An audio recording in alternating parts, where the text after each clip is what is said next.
In today's episode, we talk with Joanna Fantozzi, the senior editor from Nation's Restaurant News. If you haven't read anything that Joanna has written, you're in for a treat. Her and I go through lots of different things related to AI, loyalty, and just basic operations and how tech can enhance that. None of this would be possible without our team at CBS North Star. For those that aren't aware, North Star is a multi unit restaurant technology solution that's been built by restaurant experts by our team at CBS. If you haven't already checked us out, check us out at cbsnorthstar.com. And now on to the episode.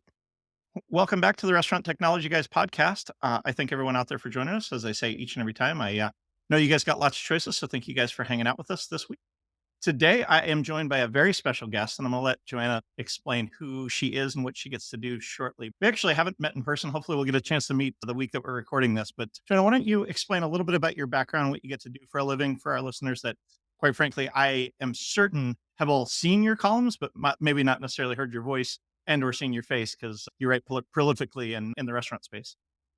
Oh, thank you so much for the introduction. I'm Joanna Fantozzi. I'm a senior editor with Nation's Restaurant News and Restaurant Hospitality. I've been here for about 6 years, and over the course of that time, over the past several years, I've become the tech reporter for NRN. I wear a few different hats at NRN, don't just cover tech, also cover a little bit the legislation and legal beats, as well as some specific companies. I like to say I cover coffee and pizza, all the coffee and pizza brands.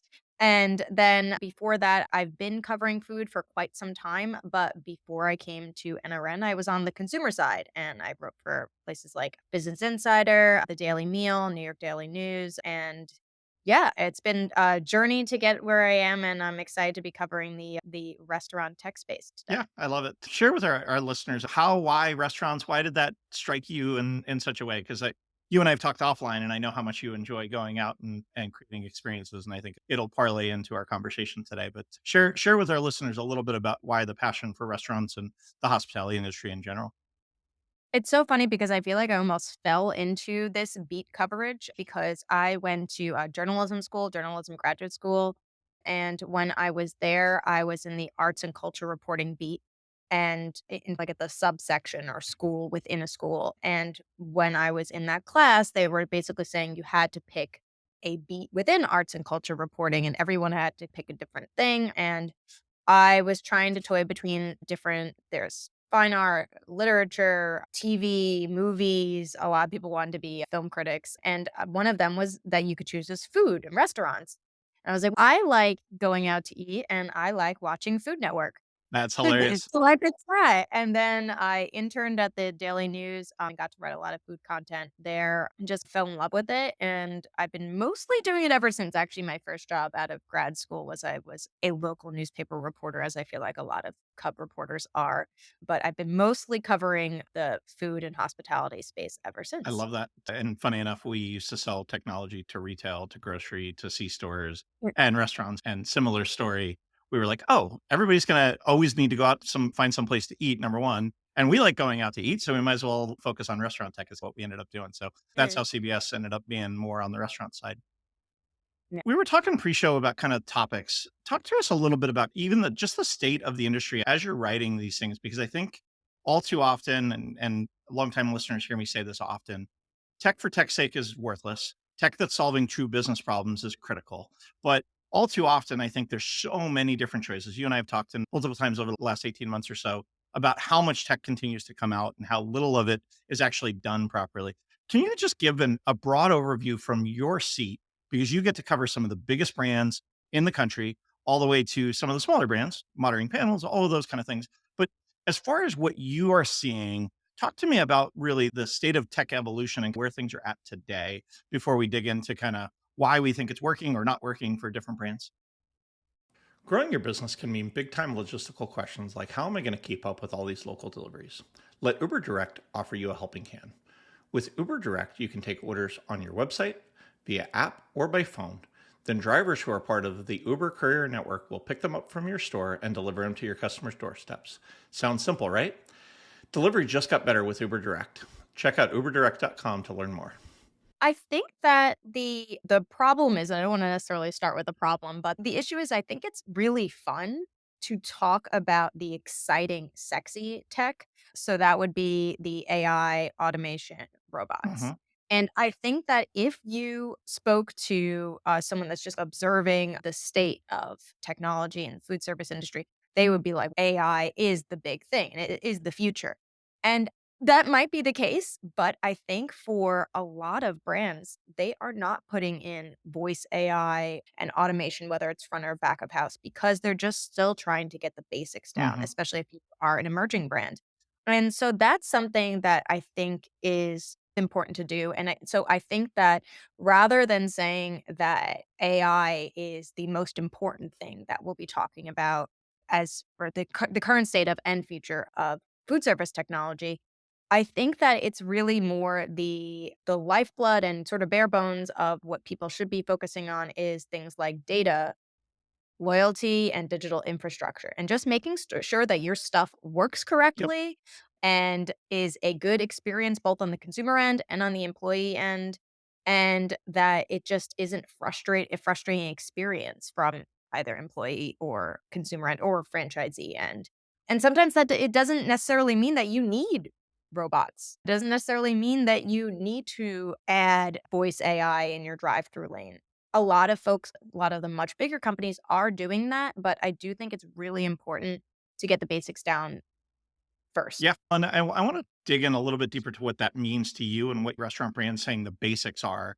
But I would say that all too often, the food experience, the dining experience, the takeout experience, the third party experience, adding robotics, adding voice AI, adding some other piece of tech, if you don't know how to make a burger properly, if you don't know how to put it in the bag properly with ketchup and mustard because that's what the guest asked for it, none of that matters. Tech can never trump the experience that your restaurant is going to deliver Okay, in the way of food service. And I think all too often brands will think, "Oh, the tech is just gonna solve this."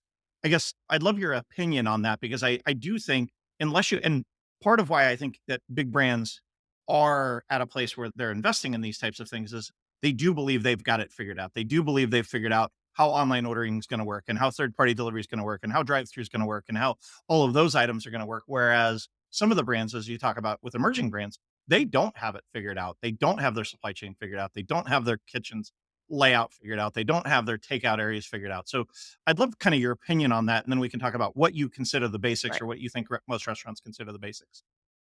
So interestingly enough, and I don't want to sound too negative or anything like that, but I actually think that some of the larger brands don't even have some of the basics figured out. I am never going to call anybody out by name, but I feel like we've experienced when you download a restaurant's Uh app huh.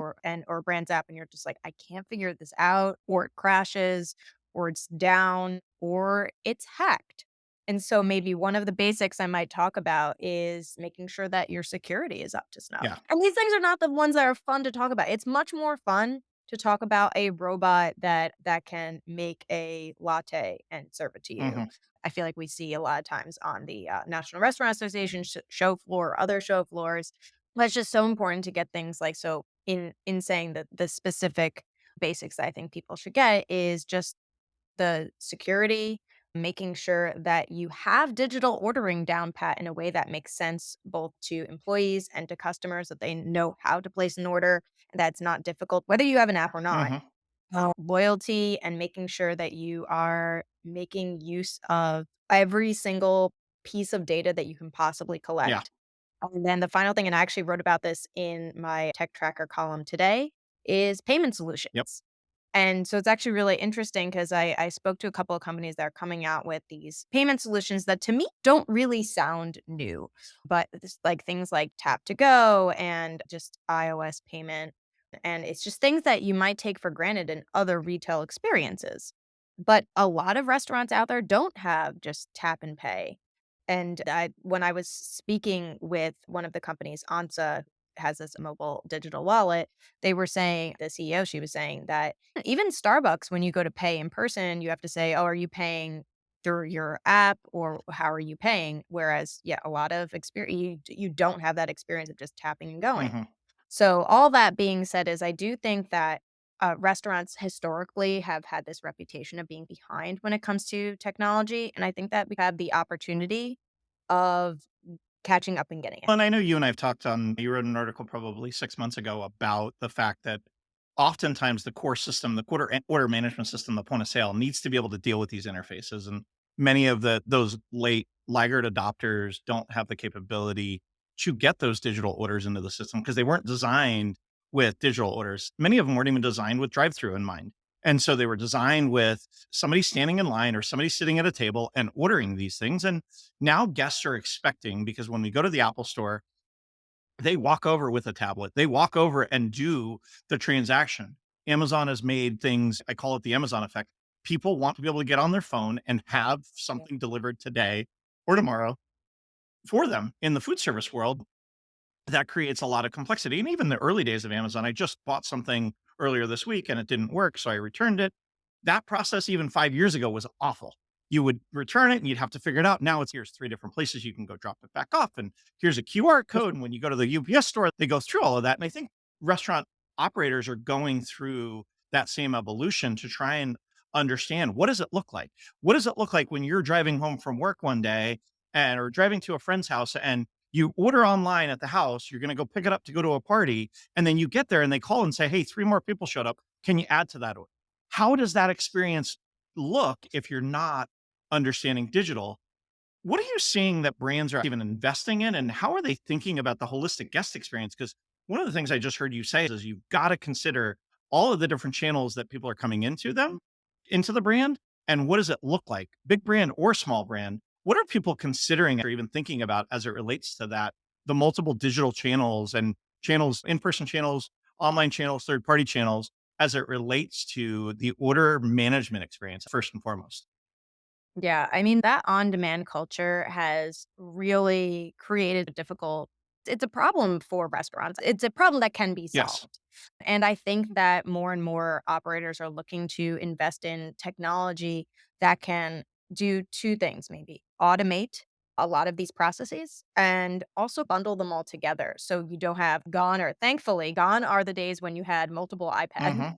in the back with one to DoorDash, one to But Grubhub, yeah, just and yesterday I store had in dinner with store. my wife at a restaurant up the street and they still had I was sitting They next to still have the it. dinging of the stupid iPads and they had 5 of them Right. and it was making me Oh, crazy no. because they weren't addressing them. I apologize for cutting you off, but you're saying No, it's it's okay. gone, but I think even today they Yeah. still exist because their tech isn't available to do it. They don't want to pay the fees to get those things integrated, or they haven't found them to be useful, or they don't work for them. Sorry, I'll let you keep going, but No, and it's true, and even going worse than that, I was at a restaurant recently, I don't remember where it was, but where they and it was an independent restaurant where they had the tickets taped up Mhm, in the kitchen. And so right, we that's I think it's so important to realize that for a lot of people, this isn't figuring out digital payments or contactless payments is not basic. yep, You might go into, let's say, if you go to a store or whatever, oftentimes, especially if it's a chain, you'll just tap in. Think about, for example, even grocery shopping. mhm, It's so easy, just like tap and go, self checkout. And I think that we take that for advantage so that when it comes to restaurants and we don't experience that, it feels yep, behind. And I think that because oftentimes restaurants have much more complexities than maybe other types of retail or businesses. yep. And so they have omni-channel accessibility. They have to be juggling if they're a quick service restaurant, they'll have to juggle, let's say, like a drive-through lane, delivery, pickup, and a contactless pickup, and mobile order and pay, and they're just, like, figuring out and people maybe that want to dine in, and figuring all of that out is challenging, and I think that's why historically maybe restaurants have been a little bit behind, and so that's why it's just so incredibly important, I think, to make sure to perfect those basics, not even just so that you have them, but so that the experience on the customer end especially is not frustrating. Mhm, And so it's technology that works. Even I'm not gonna pick on just restaurants, but if a lot of times I have been at a grocery store and done the self-checkout and it doesn't work. mhm. Yeah, and you get And you have to frustrated. watch someone fall Yeah. over and yeah, and it takes you much longer to self-checkout than it would if you just gone to a cashier. Mhm, And so, yes, that's a little bit of a curmudgeonly way to say that sometimes technology can create a headache, but what it should be doing if you invest in it in the right way is it should be eliminating the friction and headaches, mhm. even if there are no bells and whistles attached. Well, and I think that's a core basic tenet of that guest management. You talked about, though, the flip side of that is the staff. So in this restaurant that I happened to be having dinner with my wife the other night at, this tablet is dinging and the service staff is trying to figure out, do I service the tablet? Do I go get this guest food that's sitting in the window? What do I do? And so back to having that your staff member be able to operate the technology in a seamless way to figure out where those friction points are. Why do you think people don't do this? Why don't you think why is this Chinese restaurant, and again, I'm not picking on just a local restaurant, single unit operator, but Right. they're struggling. I shouldn't say they're struggling, but the guest experience wasn't as good as it could be because they're not willing to spend the money to get those tablets integrated to their point of sale for whatever reason. I don't know why, but that created friction for that staff member. And I've seen pretty high turnover. The restaurant's only been around 18 months and they've held one staff member the whole time.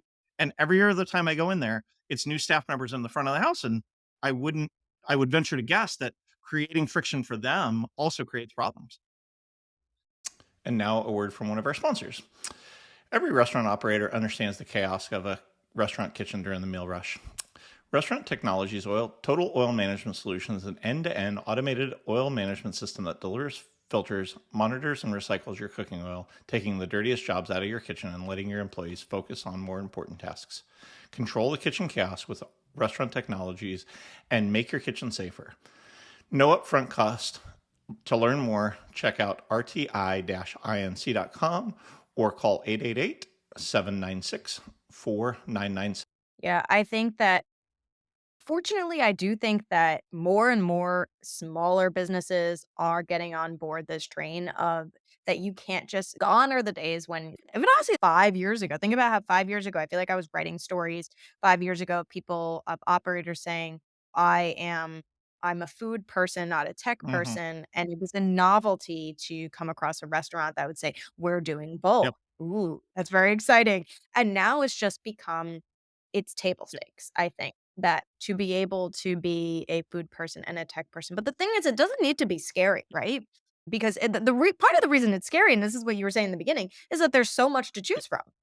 There's so much technology out there. There's so much buzz about AI and automation and all of these million and one different vendors. I feel like there's more and more tech vendors out there than there have ever been. And so it can get confusing. And so I get it, but I do think that it's become I think easier to if you just tune out the noise to at least be good at the basic the basic technology and in having let's say a dashboard that has for your employees to have this dashboard in front of them that it has, okay, here are the orders that are coming in through DoorDash. Here are the orders that are coming in through our native website.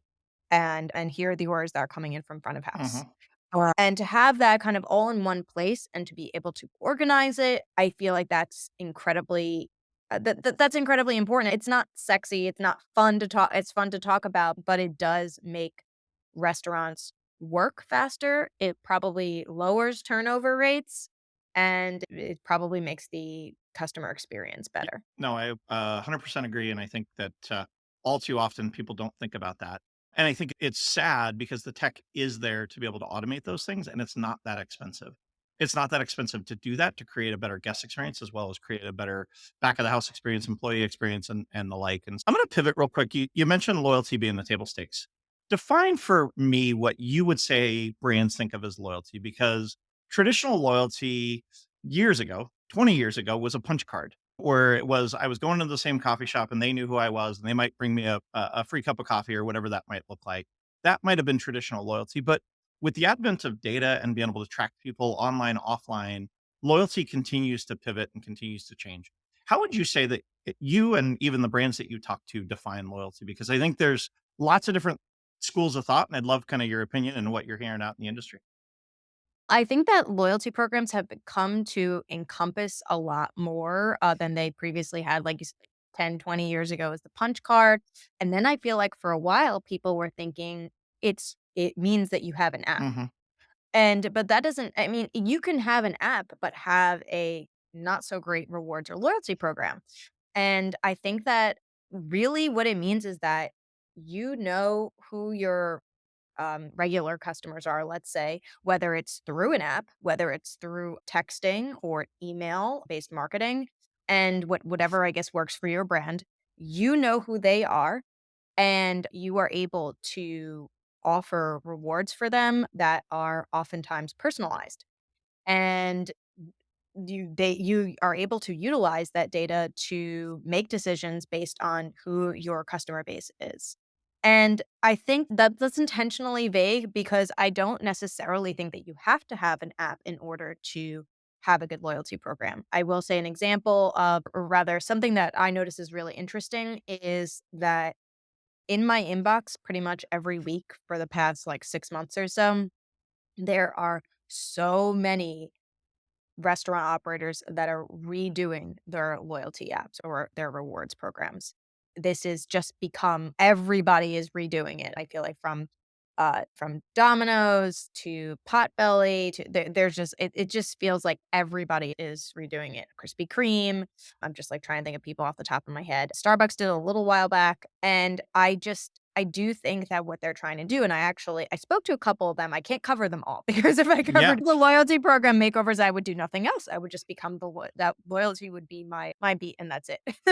But one of the ones that really sticks out in my head is I really did enjoy speaking with Potbelly about their app and how one of the things that they did was simplify the user Mhm. interface. And going back to that simplification of technology and making sure it's easier to to to get points and to cash in for rewards and to know exactly how many points you have and just to be able to navigate that app, honestly. And it just seems like that is what a lot of people are going for.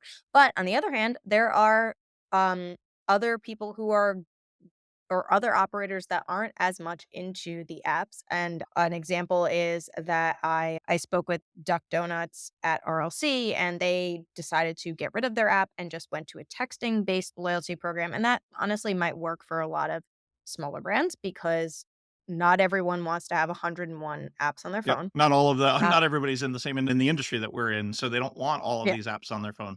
I've yeah, got a whole folder of restaurant apps to be able to test these things for and figure sure. those things out, but I think you're 100% right. So I do think it's just so incredibly important that the restaurants are able to do 2 things with their loyalty program, however they do it.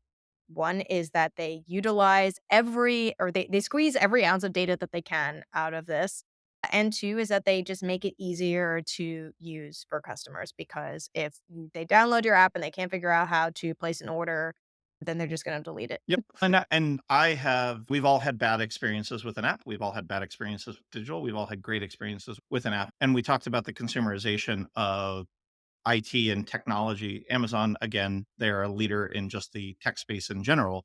My wife orders more on Amazon than she should because it's just easy. It's easier than putting it on the list and going to Walmart or Target or the grocery store or whatever else. She's, I'm just going to go on Amazon and it'll be here in a day or two. And they've gotten accustomed to it. And quite frankly, when Amazon doesn't get the product to us within 2 days, as an Amazon Prime member, we're like, what happened? What's going on? The thing that I do want to dig back in, and it was something early you said in loyalty, which is knowing who your guests are and being able to communicate with them, whatever that method is, app, email, smoke signals, making sure that you know who they are. And then really, I think the use of data, and I'd love to dig in a little bit more on that, Joanna, is use of data to get customized offers. Again, I tell a funny story, and any of those longtime listeners that listen to every episode will laugh at me because I went away. We were on a college recruiting trip with my son. He had forgotten to turn in some homework for his high school. He asked for my laptop. He logged out of my Google Chrome and logged in under his profile, did whatever he needed to do for school, and then handed me back my laptop. And my homepage and my laptop felt like a different machine because my screen didn't look anything like what I was used to. And I think all too often, whether it's Amazon or it's Facebook or it's Twitter, like my feed is my feed. It's very personalized. My homepage is my homepage. My laptop is my laptop. It is the way that I want it to be. Unfortunately, restaurants all too often put out general offers to all of their guests. Come in and get this sandwich. I may have never ordered this sandwich. If I'm a vegetarian and I'm a Potbelly user, I should not be giving me the beef eater sandwich in my, and I'm not picking on Potbelly, and I don't necessarily think they do that, but I think all too often the loyalty programs will put out these generalized offers when they don't even know who their guests are. They've captured data, but they've not necessarily used the data to make better decisions. I'd love for you to talk a little bit about that and why it's so Right. critical to personalize your offers to those guests because they get turned off really fast if you're not doing that because everybody else is. It is so easy to turn customers off, especially just like now everybody is with the on-demand culture, people will and I feel like their attention spans are Mhm. shorter, and so they just don't have patience for that kind of generalized offer, and it just becomes easier to interact with a brand that knows you Yep. well. If I log into my Amazon account, I can look and see what I ordered, and my Amazon page is just things related to things that I've ordered. Mhm. They don't have anything I've never ordered electronics from Amazon, I don't think, before, and I don't see that anywhere, for example. But I do feel like a lot of other industries, and restaurants included, are behind that and aren't really getting that this is what customers want now. I think that the third-party delivery apps almost have this pretty Yep. well. At the same time, you want those personalized offers. You wanna be able to use data to be able to know that so and has likes to order a vegetarian sandwich, or that maybe I prefer, like, for I'm using me as an example, that for if I have the Starbucks app, Starbucks, I guess, knows that they actually don't send me personalized offers, but maybe that's something they should do. Maybe they will do that under Brian Niccol, we'll see. Mhm. But I actually am not a coffee drinker, weirdly enough, Neither am I. and We're it's a we're fun like thing 2 to of bring 10 up. in the whole industry that don't drink a I bunch of know. coffee. But I like ordering their tea drinks sometimes, and that is what I should see Mhm. on my page. At the same time, something you do wanna make sure that you are doing is you don't wanna even if you do get this right and send out personalized offers, you do not want to annoy Yep. people. And that's something I think that's really important as well. It's everybody's a little bit different, but for example, I have all the third-party delivery apps downloaded, but I tend to usually not really for any particular reason, but I feel like I gravitate toward using DoorDash. I used when I lived in New York City, I used Grubhub more, and I do have Uber Eats on there. I just don't use it as Yep. much. And I feel like sometimes I'll get a pop-up notification from them being like, "Hey, you haven't ordered from us in a while." And I'm like, "That's Yeah, annoying." I have never ordered from you, and it's funny that you say that because I saw some statistics about third-party delivery, and I know DoorDash has become greater percentage of people spend, and how they've Oh, done yeah. that, I think you guys it might have been an article that you wrote or something I saw online that was like, "Hey, DoorDash continues to eat market share," which is great, and at the end of the day, they are figuring out how to get into my feed. They know that I like to DoorDash Indian food in the wintertime when it's cold because I don't want to drive to go get Indian food. And Indian food fills my soul when it's cold. And so, hey, you haven't ordered from this Indian restaurant in a while. And then they try and move my spend from time to time. Hey, you haven't ordered in a while, but they'll give me offers that are relevant to me because they Yep. are truly a data and a tech company. Whereas a lot of these restaurants, unfortunately, don't have not yet embraced that. They're getting there. And I think that to your point, Yeah. they're continuing to do that. Where is it going? Where is it going? Because I think there's the basics, there's this AI, but AI is it's there and I think it can help accelerate some brands. I think it can hurt some Yeah. brands, but where is it going? What are consumers expecting and what are brands expecting to invest in over the next few years to get themselves ahead to be able to compete in quite frankly a very difficult market space? I think that where it's going is more of this. It's more of this hyper personalization, more of this extremely easy, super simple experience so that it just looks easy and seamless. But behind the scenes, maybe working behind the scenes is AI. Maybe AI doesn't really necessarily look like when you place an order to like Papa John's or Domino's, and then you call them on the phone and you're talking to a robot.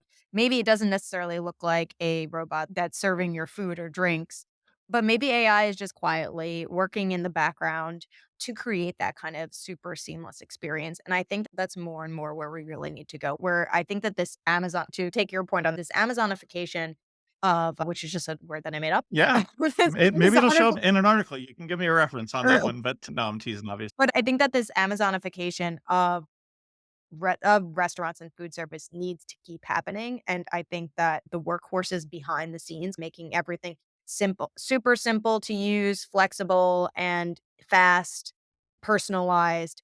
I think the tools behind the scenes are going to be things like data analytics, and it's going to be things like AI and automation. I just don't I think that this kind of I've written about I think we've even spoken about this in the past, just like that invisible technology, and I think that's really what you're going to be, because I think that technology is at its best when you don't Yep. notice it, if that makes sense. 100%, and I know you were just on a different podcast that I happen to listen to, which is what I said, "Oh, I should have Joanna on." I didn't know she did podcasts, which is why we're here.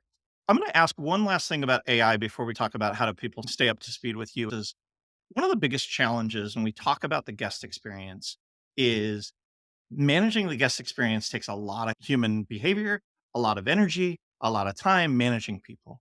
How can tech help with that? And I'll give you a couple examples of places that I've seen some stuff working, and I'd love your opinion. The first Mhm. is understanding attrition within the brand.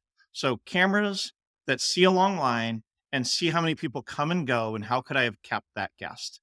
Other ones are I'm in a casual dining environment. I see drinks that need to be refilled and alerting a service staff member that drinks need to be filled at table 32. So if they're not walking in the dining room, they can know that. The last is in the kitchen, knowing that the pizza got prepared properly. They said light sauce and you put regular sauce on it, and making sure that the items get in the Okay. bag. And see, these are pieces of tech that can help create the guest experience that we talked about early in the show. Have you seen anybody working towards these things? I've talked to a lot of tech Oh, yeah. companies that are doing this, but I think creating that guest experience and having technology ensure it rather than having some overlord standing at the expo window making sure that you put the ketchup in the bag is really the end result of having tech that's invisible but does what you're asking about. Yeah, I love that type of technology, and I've spoken to companies that are doing that where they have cameras attached that they are able to see if, like you said, if they're making the sandwich wrong, and they'll be able to put that. There's another company that I'm talking to that I forget the name of the company because it's brand new. They're literally just looking for funding now and still perfecting the technology. Is that they're creating technology that perfects the pickup area, and I am all for Hmm. that because I feel like the pickup area of I don't care if you are Starbucks or the tiny coffee shop down the street, it is always Hmm. chaos. They just basically have some people have done the cubby holes with names, or a lot of times they'll just baristas or restaurant operators or rather employees might find it easier just to shout out your Yeah, name. And so this technology attaches, I don't really know how it works, but it has a digital name attached to the bag. And so when you place it on the counter, it comes up Joanna or Jeremy. And it's able to know if you put the wrong thing in there. If they ask for 2 drinks and you only put 1, which is that's pretty amazing. cool. It's using this, like, camera scanning technology, but I do think that's a little bit further in the future because these companies that are starting to work on this, it is pricey Yeah. right now. And I think that most operators won't be able to afford that. But I do think that's the type of technology that's incredibly important because it is making employees' lives so much Mhm. easier. And that consumer experience is better too. Because imagine being able to almost guarantee that they won't get your order wrong. Yep. You talked about Brian Nichols. One of the big things that everybody's trying to get him to figure out is how does he figure out the guest experience at Starbucks? Because at one Mhm. point it used to, Hard. I was at Starbucks Perfect. this weekend because my daughter had softball practice and I sat in the Starbucks for almost 3 hours and I watched this whole thing. I had driven her to the practice. I went to Starbucks to work for a couple hours because it was an hour plus away from home. And I was sitting there and I was just watching this digital order experience and the guest experience and just, it was rough. And I'm not picking on Starbucks. Their business has changed faster than they were able to adopt and adapt some of the things that they need to do. Starbucks used to be a place that the place was full. While I was there for 3 hours, I think there was four other guests that sat and had an experience there besides Mhm, me. mhm. Whereas there was dozens and dozens of people coming in and coming through. And I'm not picking on Starbucks, but I think everybody needs to figure these things out. And I think Oh, tech yeah. is getting there. Any Mhm. listener that listens to the show is obviously trying to grow themselves, grow their business. They wouldn't do that, but there's lots of other ways that I learn, and I know that there's lots of other things that you do and your business does to help people stay up to speed. Can you talk through some of the different ways that people should stay connected to learn more? I know you guys have got events all over the place. You guys have grown over the last 18 months. So you've got events, you've got activities, you write constantly and have some fantastic articles. How do they connect? How do they learn more? How do they stay up to speed? Yeah, so my company, like you said, has grown. We've added new brands and new events. I think that what we're trying to do more is we're trying to do more videos, social media content, so people can connect with us there. We have a couple of different podcasts, including a brand new podcast that we came out with called Restaurant Daily, and that's where we just read the headlines, and that's a collaboration with us. And I think that coming up, as long as you mention it, coming up, we have a couple of events. Probably by the time this airs, the FS Tech will be Yeah, over. 2 days or 3 days, but yeah. Right. And coming up for us in the here and now. Uh-huh. And so there's that, but then in the next, month, in a little less than a month from now, we have Create, which is our conference specifically for emerging operators, and that is going to be in Nashville for the first time. And it's really cool because we have a bunch of different things that are new as we're getting this conference up to speed. It used to be called years and years ago, it used to be called Muffs, No, that and was what you guys rebranded they it. I had no idea. they Sorry about that. rebranded. I've been to Muffso before, but I had no idea that Create was another iteration of that. I apologize for cutting you off, but I feel like a lot of people don't really realize that, but it just evolved to be really about emerging operators and just it's more of a we don't like to call it a conference. It's just a fun event that like there's not really a traditional show floor, but there's it's a lot of focus on networking and just lots and lots of food. I feel like sometimes when you go to I hate when you go to conferences, especially restaurant conferences, and you have these like hotel buffet lines that are just really not great yeah. food. Uh-huh. Or you have the box lunches and you're like, "Oh, come on, really? We're all a bunch of restaurant operators and we ate this 2-day-old turkey sandwich that got thrown in a box?" So, Yeah, yeah. And so it's one of the newer things that we're doing for the second time now. We started last year in Palm Springs is the investment summit. We're doing that again, and so that specifically is to get emerging operators that are looking for funding in the same room as private equity investors and a bunch of other different money sources and getting them in the same room to talk to each other and learn from each other. And so that's what we're doing for the second time. And yeah, it's just a really cool experience. And so that's definitely a place that you can check us out. But if you can't get to Nashville this year, which you should, but if you can't get there, then definitely obviously check out nrn.com, sign up for our newsletters and listen to our podcast. awesome. Well, I know you said you're not a salesperson when we were going into the prep, but, I think I'm sold on trying to figure out how to get to Create this year. Especially it's fun being in Nashville. We're gonna have lots of there's gonna be some live country music, I think, throughout the event. Awesome. Joanna, thank you so much for sharing your wisdom with the audience. I'd love to have you on at a future date. I know that starting to get into this digital video space because I do think that it communicates quite a bit. So I appreciate that you hanging out. I look forward to seeing you this week at FS Tech. To our listeners, Great. guys, thank you guys for hanging out and make it a great day.